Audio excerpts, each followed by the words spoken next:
இரவில் 1 மணிக்கு மேல் தூங்கச் சென்றால் மனநலம் பாதிக்கப்படலாம் என அமெரிக்க ஆய்வொன்று அதிர்ச்சி தகவலை வெளியிட்டிருக்கிறது. இது தினமும் தாமதமாக உறங்குபவர்கள் மத்தியில் பீதியை கிளப்பியுள்ளது. இரவில் மிகவும் தாமதமாக உறங்குபவர்களுக்கு நோய் எதிர்ப்பு சக்தி குறைவு, கவனக்குறைபாடு, ஞாபக மறதி, சமநிலையற்ற ஹோமோன் சுரப்புத்திறன் ஆகியவை ஏற்பட அதிகம் வாய்ப்பிருப்பதாக அமெரிக்காவின் ஸ்டான்போர்ட் பல்கலைக்கழகம் நடத்திய ஆய்வில் கண்டறியப்பட்டுள்ளது. பிரிட்டனில் சுமார் 74,000 இளைஞர்களிடம் அந்த ஆய்வு நடத்தப்பட்டது.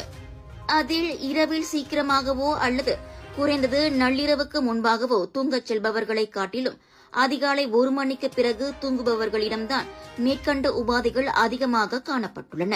இரவில் சீக்கிரமே தூங்கி சூரியன் உதிக்கும் போது எழுபவர்கள் மத்தியில்தான் மிகவும் ஆரோக்கியமான மனநலம் இருப்பதும் தெரிய வந்துள்ளது. எனவே இரவில் குறைந்தது 7 முதல் 9 மணி நேர தூக்கம் மிகவும் முக்கியம் என